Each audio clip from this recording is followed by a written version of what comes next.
but we've never tried to chase it. We've just tried to stay true to us and just keep refining that message. And that is the point of social, to your point. Like, if you are not authentic, people will eat you alive. So that it's more solidified in every piece of content that we put out. For me, being authentic has to stay true. It's your responsibility to hone in onto that side of things if that's what you're looking to achieve.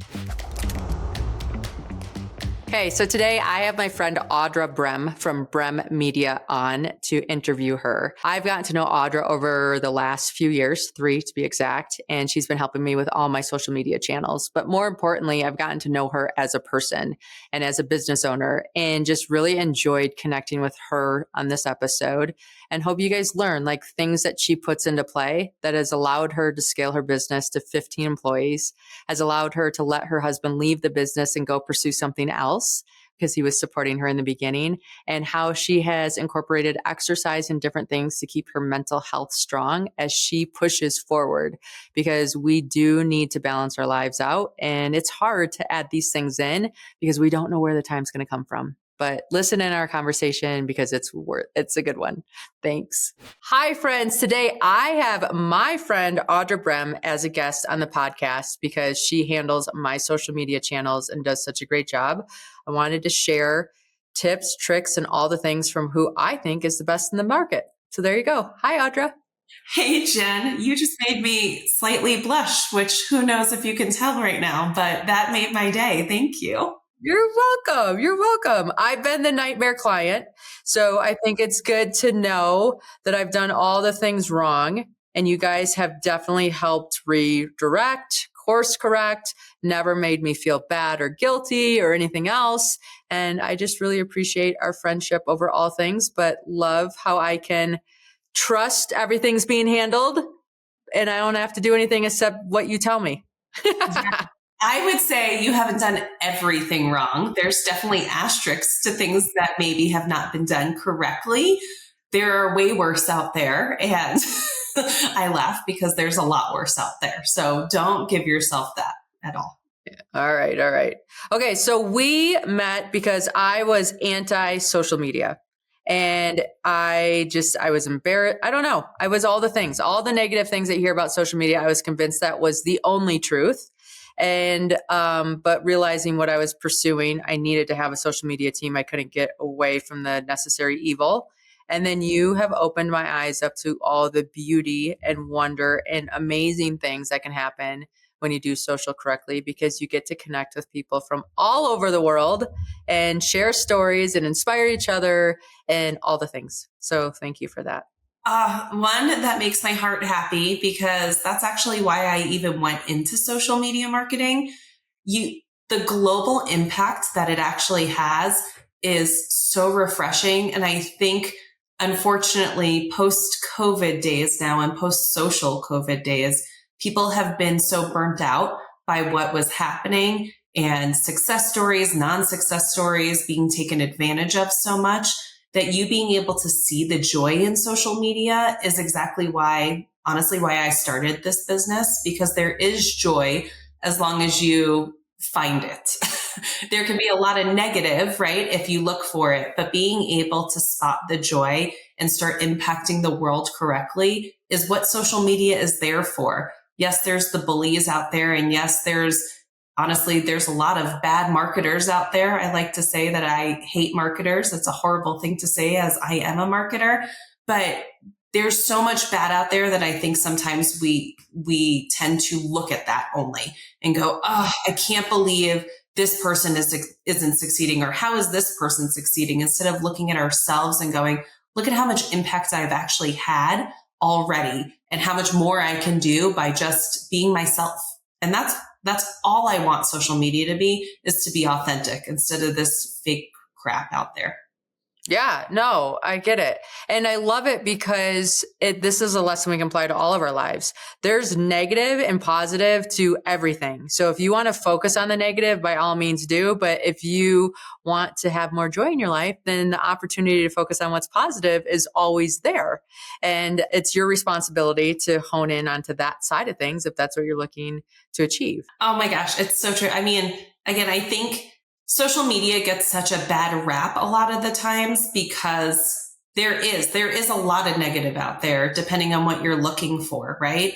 And you come to like all of the political stuff that you can block and hide and just enjoy the things that you love. And I think that's really why I love what we do, is to be able to put out to the world these brands, these people that actually impact the world correctly, instead of pushing the crap that makes us all unhappy, because no one wants that. Like the more you see that, the more you're going to go deep down in a dark rabbit hole of like, ugh, this is horrible. And there's always a new social media channel that keeps coming out. Like, look, Threads just came out and it's like the new hip hop thing. TikTok was the new hip hot thing. And it's just, there's always something new. So when you are redirecting your energy to looking at what is impactful for you and either for your brand or yourself, that's all that matters for social. Like you just got to do it because you enjoy it. Or have a team like yours that helps you enjoy it so it doesn't become so overwhelming with all the different nuances to it, right? Because there's so many little different things. And that's what I wonder, like, how do you as an agency owner in an industry that's changing all the time, like all the time, how do you stay grounded and confident in what you're doing? Well, I like to say that it's hard. I mean, I tell everyone this, which is we are not experts in social media marketing, and anyone that tells you they're an expert in social media marketing is lying. You can't be. You can think about what's coming next. You can research, you can do all of these things, but you can never be an expert, because in the amount of this podcast that we're going to talk, at least 10 things will change. Like it just happens on every call I have. I'll get off of a call and be like, all right, so let's pivot. This is great. Or something shuts down or some keyword isn't working. But for us, the biggest thing is just testing and making sure we're researching. I never want to be behind the ball. I always want to be second guessing what other people are doing to make sure we're the best. So for me, it's always looking to the future. Like what things are coming up? What's new? What can we tackle? What can be better? And for us, it's all about all of our minds. So I have about 15 people on our team, and being able to talk amongst ourselves through Slack, through a lot of Zoom calls, and being able to really brainstorm together of what's happening. The other thing is one of our team members, Wendy, loves to say this, which is scrolling with purpose. We literally sit on social media. I mean, it's part of what we do to be able to see what's trending, what's not, what's hot, what's not hot, and what's working. And we'll test things on our personal accounts even more to see what actually works for our clients. So it's fun. It's hard though, because it gets in your head. Like you're sitting there like, do I know what I'm doing?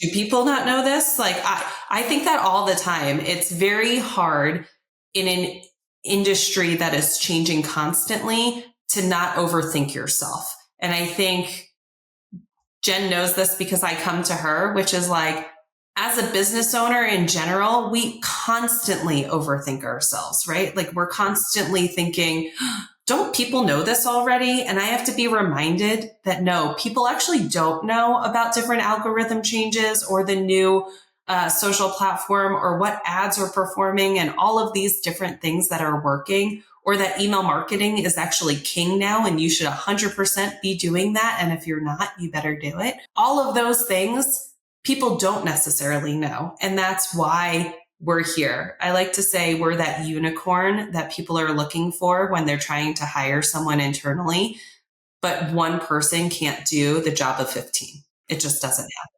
Well, just even the perspectives, right? When I have weekly calls with you guys and it's like, oh, that's a good way to look at it. Or that's an interesting thought, because otherwise we just get so stuck in our little bubble. Working together with your team allows us to get just different ideas and different perspectives and how that's received versus our intention of how it's received, right? Because our intention might be pure, but if it doesn't come across as that, then that message is never hitting the way it should. Yeah. And there's so much bad out there.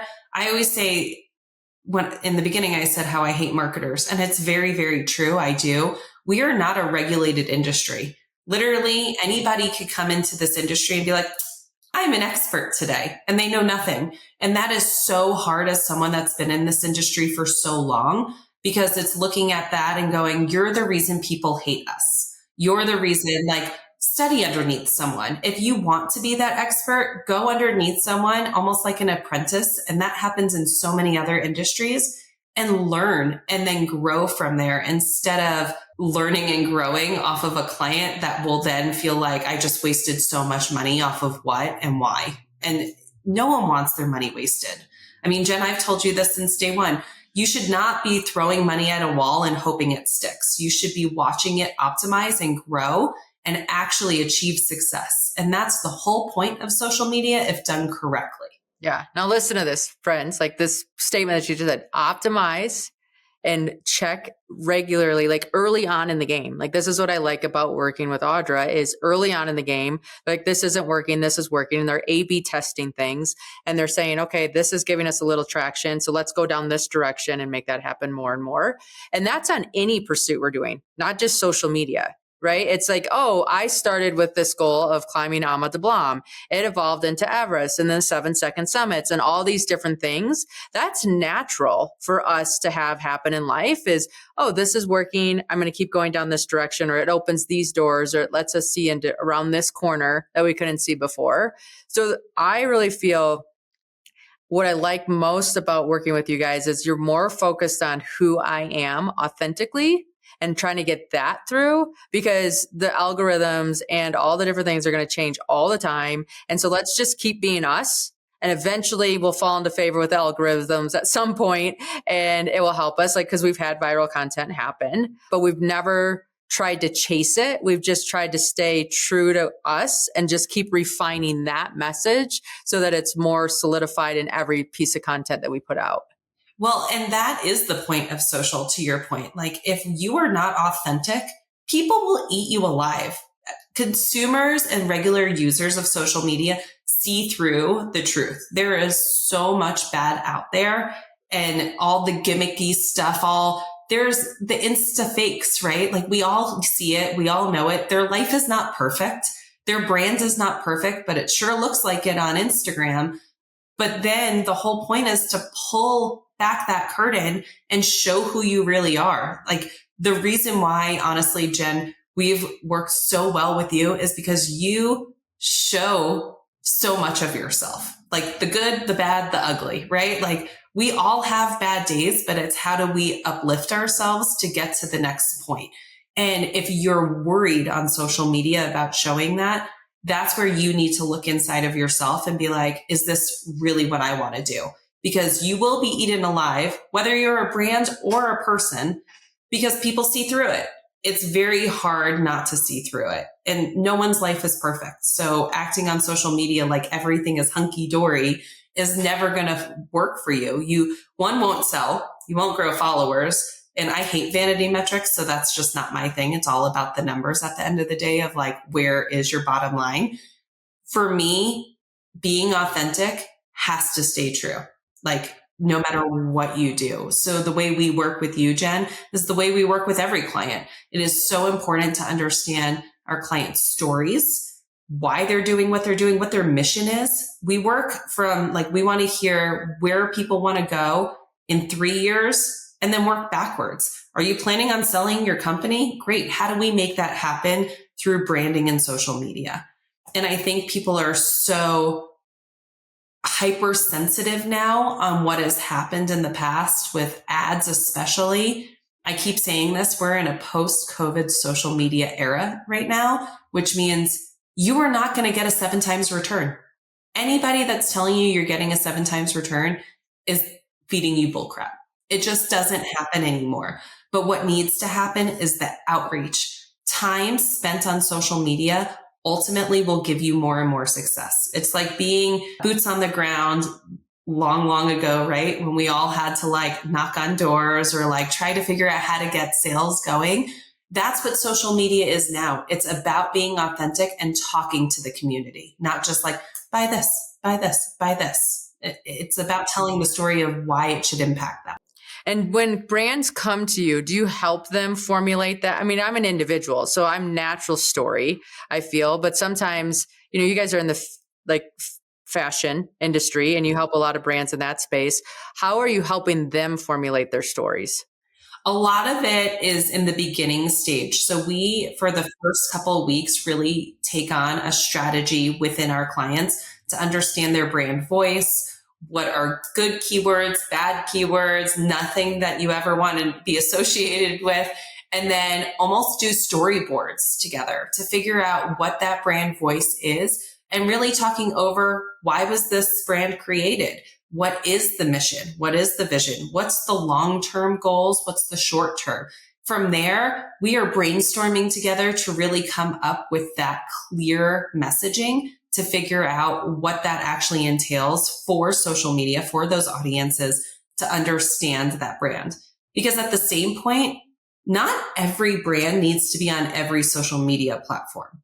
And I think that's the other big takeaway is so many people are like, oh, you have to be everywhere. No, you don't at all. Like if your audience isn't there, why are you just putting content out there? You just kind of look lazy because you're posting the same thing everywhere. That will do nothing for you.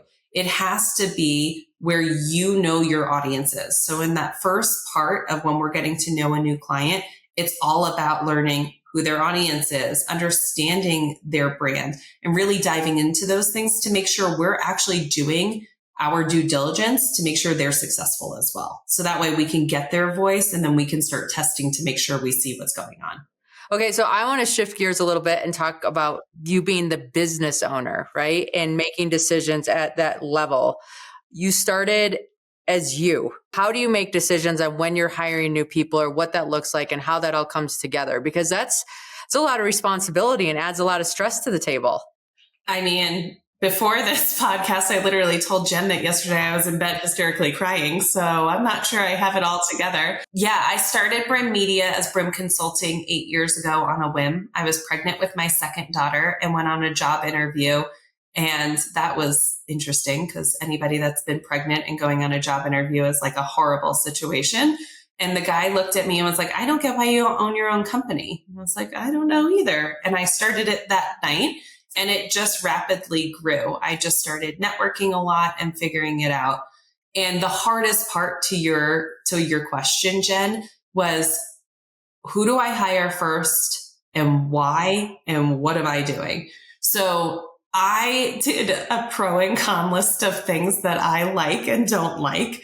And that was how I figured out my first hire. So I knew, one, I needed a bookkeeper. I do not like the finances part of it. While I want to know every bit of it because I'm a business owner and I need to understand that, I know that, and I knew as I was growing this business, I was going to have all these taxes, all these other things that are way over my pay grade.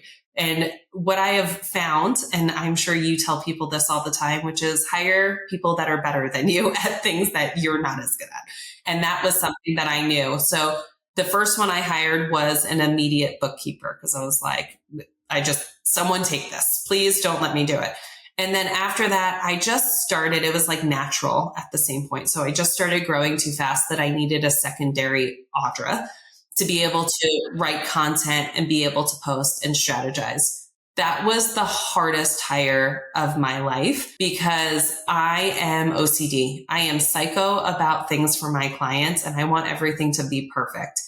And you, as much as you train someone, no one's exactly you, right? You can try to find people that are just as good or better, but no one can provide the same love of your business like you do. And that was very hard for the first 2 years for me to really understand. But so I hired an account manager. And then after that, I had a long talk with my husband because, again, going back to my pro and con list of things that I like doing, I am creative. I love creativity. I love coming up with new ideas. I love visions. I love talking to clients.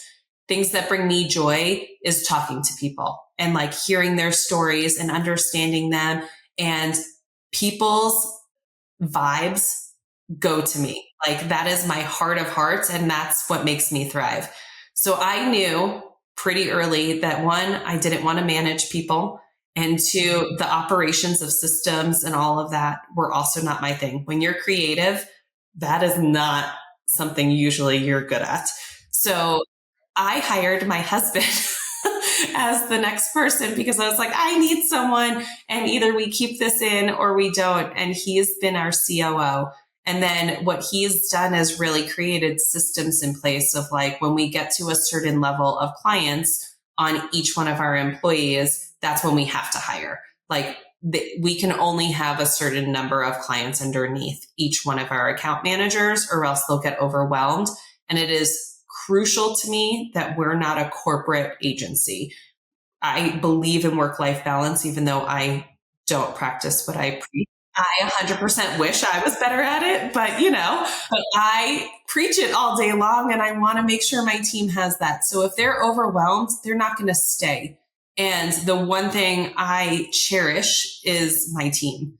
Like, I love our clients, but our team is so exceptional, and they bleed Brem Media because of the culture that, yes, work when you want, get your job done, make sure it's happening. Social media does not shut off.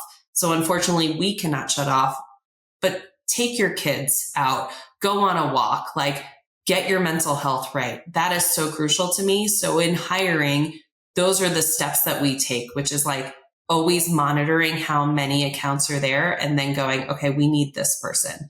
And honestly, having an org chart, like where do we want to keep growing and making sure we're going to.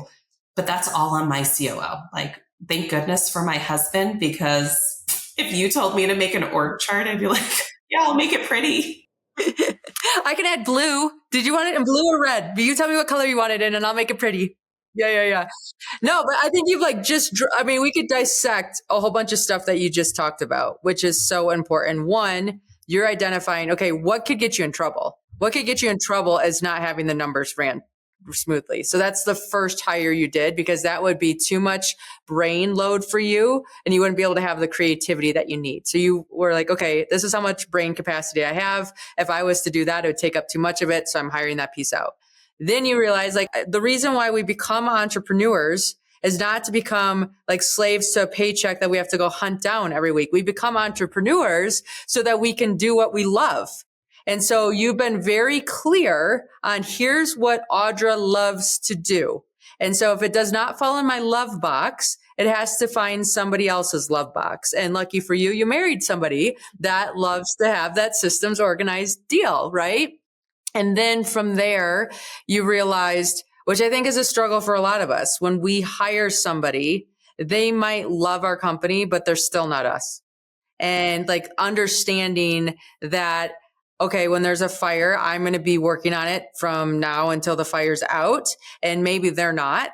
And that doesn't mean they're not being loyal. It's the difference, right? And just accepting that difference and loving them for what they can provide versus the gap of what they're not. Yeah, sweat equity is the best way to put, like, I have sweat, money, tears, happiness, everything into the company, right?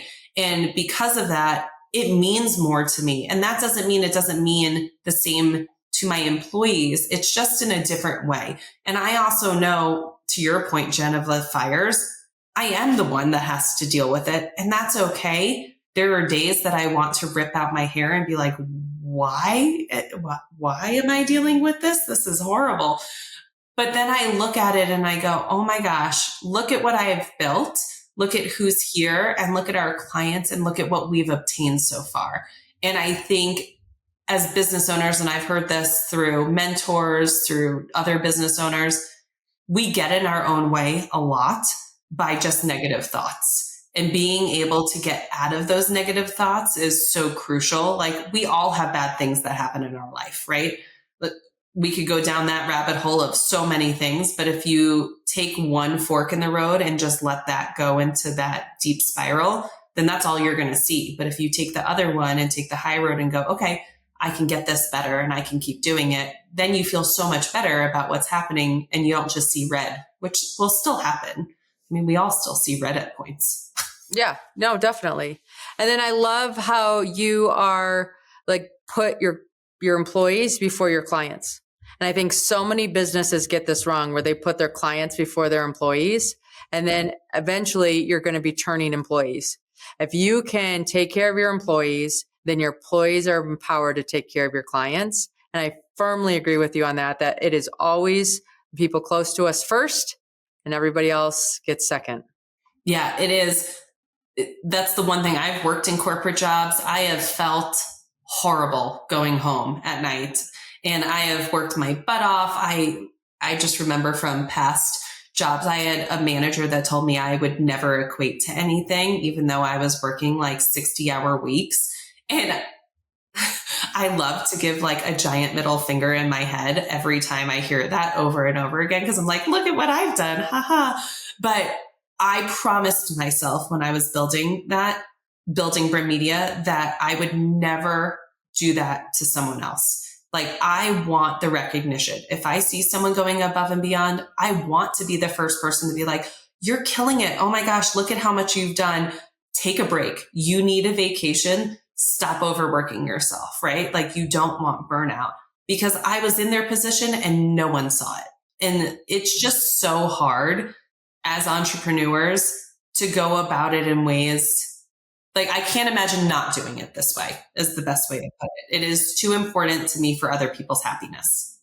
Yeah, no, I agree. I think some of the traumas that I've had in my earlier career have been the promises that I made that no, it's going to be done different and this is how it's going to be done. And, it's exploring those and being, okay, these are ways that I can make impact because I'm so convicted to showing up a different way.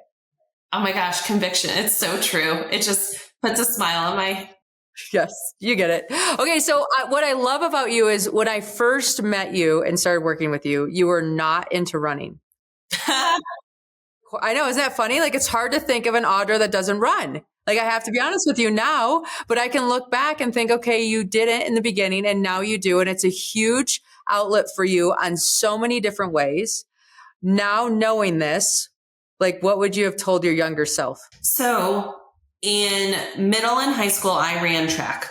I was really good, but I was really lazy. Like, I never wanted to go the extra mile and be able to do an extra workout or listen to my coach. I was just very strong-headed. Like, I thought I knew the world, which is horrible. And I've said this to so many people, if I could go back to my younger self, I would say, take the extra step. You are going to regret not doing it. Because ultimately, I do.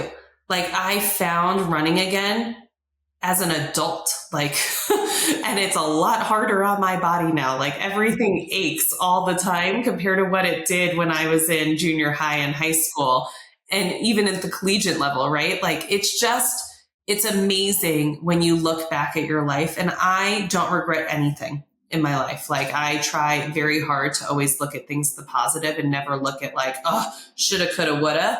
But for me, it's very important to look at going the extra mile every time. And that actually is very important to me now, looking at my younger self to now what's going on. I laugh because it's so true about the running thing. I took like a huge time off. And then I decided in 2022, I had a big birthday and I was like, I'm going to run for 222 days straight on a whim. Like, there was no reason for it. I had double foot surgery and I'm like, okay, I'm just going to do this to prove I can. And then that equaled to, I decided when I got to 222 days, I was like, you know what? I'm going to double it. Let's go to 444 days. So I did that. I wound up running 10 5Ks, 6 10Ks. I did like 2 crazy Disney challenges, and I'm going to run my first marathon. I've done a couple half marathons, but I'm going to run my first marathon in January now.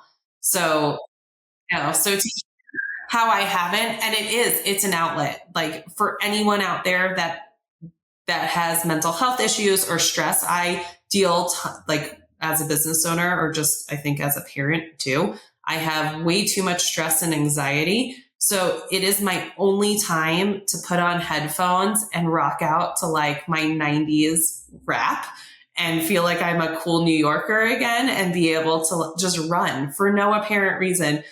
And the funny part, Jen, because like I always look at you and I'm like, oh my gosh, I don't know how how did you climb those mountains? That seems crazy. People come to me and they're like, how did you run for so long? And it's like, because I enjoy it. It's just one of those things where you're like, well, it actually became something. Again, to that point, I'm also OCD. So like when I start something, I can't stop it. So then it's just like, okay, let's keep going.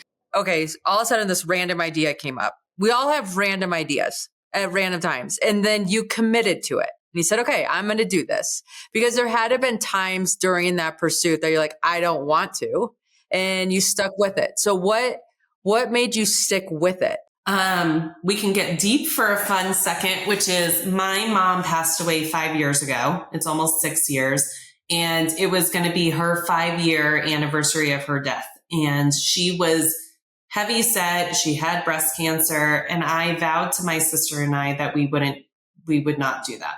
And I just started seeing myself after COVID gaining way more weight and being in an unhealthy lifestyle that I didn't want to be in, because I just value my kids, my husband, my life way too much to lose that. So because of that, I became so focused on getting healthy. And I was like, well, what's going to get there quickly? And I love cycling, and I became obsessive with Peloton, which anyone that knows me is like, yes, she is. It's a problem, and I know it, and it's okay. But for me, it just became one of those things of like, it gave me happiness, and it almost made me feel more connected to my mom, because it was like, look at what I'm doing. And then my first half marathon was the weekend of my mom's death, her anniversary. And my sister and I did it together, and we crossed the finish line, and it was like this big thing in my mom's honor. So that's actually what keeps me going, is just to make sure for anybody that has struggled with any loss or anything like that, especially when it comes to parents with cancer. For me, it's all about like, how do we motivate ourselves to keep on track instead of, like I said, those forks in the road. I don't want to take the negative fork. I want to take the fork that makes me happy at all times. And that's what running started doing. And even on those hard days, I would literally wake up and be like, I don't want to do this. And there's something that clicked by like month 6 that was like, if I don't do it, that's ridiculous. Like, you've gone way too far. And it almost just became. Yeah, it's that momentum. It's the momentum. Like, really, I mean, it's in the beginning, it's easy. In the middle, it's always messy. And then you get enough momentum. So you have to like shrink it down enough so you can say, okay, here's a win, here's a win, here's a win. And then after a certain point, you're like, okay, I have so much momentum that it'd be more work to stop, and it'd just be embarrassing. Like, how could I stop at this point? Exactly. And I think the big thing here, I have a 10 and a 7-year-old, and every day they'd be like, Mom, are you going down to run again? I'm like, yes, I am. They're like, way to go. And like every milestone I had, they would rush down and give me these like huge hugs, even though I was disgusting and sweaty. They came to one of my half marathons and had posters and were cheering for me at the end. That continued to motivate me too. Like, not only for me, and I don't need someone to be like, oh my gosh, good job, high five, right? Like, that's not who I am. I'm much more of an internal, like, I beat myself up more. But I also want my kids to see that women can be really good business women. We can stay healthy mentally and physically. And not that we can do it all, but we can do it all. Yeah, it's an and. It's an and instead of an either or, right? It's an and. And it's just allowing, I mean, I feel like we cheerlead our kids all the time on things that they're doing. It's very healthy for them to have opportunities to cheerlead us back, because it just closes a circle of give and receive. Yes. The funniest part though is they're always like, well, did you win? I'm like, no, I did not win. And they're like, well, I thought you won. I'm like, good. You keep thinking I won. I won in my internal book, maybe not on that clock over there with everybody else, but internally I won by myself. So thank you. Exactly. Like, thanks a lot. They always know how to do the little dig without knowing that they're doing it. Yeah. It's all in good faith and love. Come on now. Exactly. I'm good with it. It makes me smile. Yes. Okay. So the running piece, which I just love because you've embraced that part of yourself. You brought that forward again. And now it's a huge part of your normal routine. The business is growing like gangbusters, and you still allowed your husband to say like, hey, maybe I want to start getting involved in other things. And so this fall, he's going to get involved in other things. And how are you guys embracing that transition? Because that's a big shift on everybody too. Oh gosh, you'll have to ask me in a year because I'm not really sure. So my husband got the opportunity to help our kids' school. And anyone that knows my husband he is a giant kid and has like a heart of gold and will be amazing at it. But he is taking a huge step back from Brem Media as the COO. He'll still be there. He'll still be doing things, but we're going to have an assistant for him to be doing the day-to-days so that things don't slip through. He has followed my dream for the last 8 years. And that is amazing. And a lot of women don't have that in husbands. And I cherish that. And I know that that's very hard to find.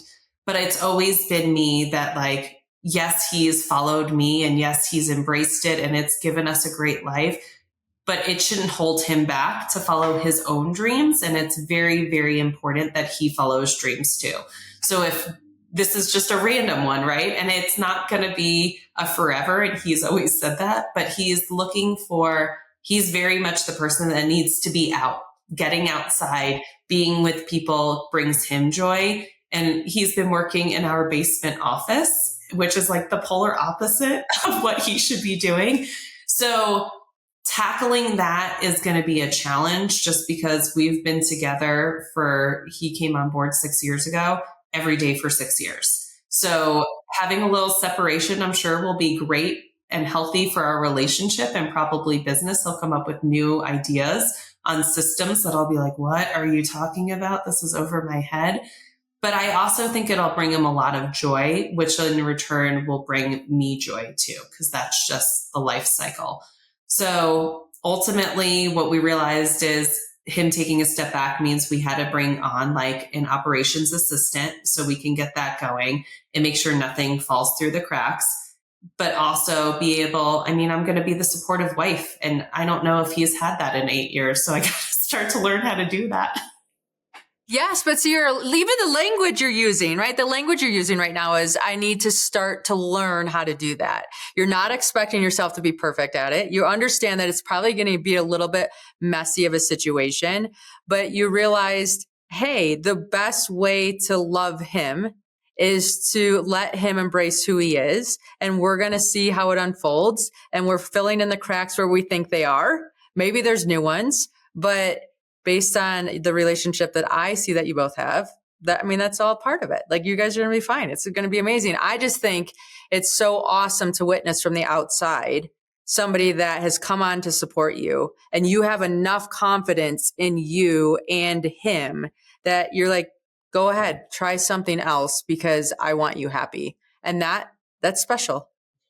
Well, that means the world to me. I swear you're going to try to make me cry on here, and I'm doing a really good job to not do it. Again, he's been my biggest cheerleader, and he deserves to have a cheerleader. And not that I haven't, but at the same point, he needs joy and he has it, but you can still tell on certain levels that there's still a light that's dim in him, and it's just not the same. Him and I have been together for 20 years. Like, we've been together since we were in high school. So like, to watch all of it is like, I just want you to get that excitement of getting out of bed. And kids make him, again, he's a very big child. So he's going to come home. It's just the love. Okay. Like, he's just, bottom line, he's like, if you could spell, if like love was a human, that's him.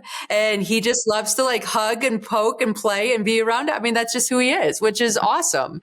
And that's exactly true. His hugs, to anyone that's ever had one, will understand this, but like, they just make you feel better no matter what. So like, kids are lucky to be able to have him as a teacher. And I'm so excited for him. And this could lead to who knows what. But at the end of the day, for me, I just want him to be happy. And that makes me happy. Yes. Okay. So you have, like, what's the plan for Brem Media? Like, where do you see yourself going with everything and all the changes? Yeah. So because social media is changing on like crazy exponential amount, we have realized quite a lot that the whole point of social media is to be social. And because of that, fashion and beauty has always been our big niche.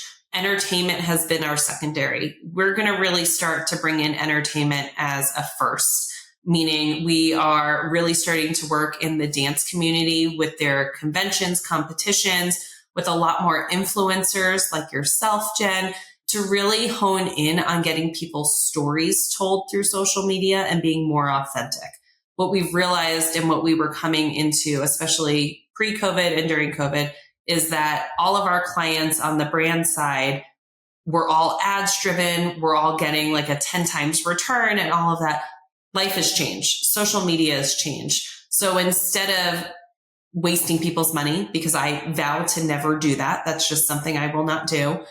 What I want to do is make sure we're doing the best in our ability to get people's brands and stories and engagement out there. Engagement is currency. And for us, it's all about giving people the voice that maybe need more bandwidth or need the help because they hate social media or don't want to sit behind a desk and have to post 24/7, right? So that's the direction, especially going into the end of this year and into 2024, where we know we're going, because that's where we see so much more success is in our entertainment sphere. Mm-hmm. No, that makes sense. And then so everybody who's listening here, who's signed up for my email list, who's never seen an email. Yeah, that'd be because I don't want to fill inboxes with noise. Like, I really respect people's time and attention and just appreciate all the support they've been giving me.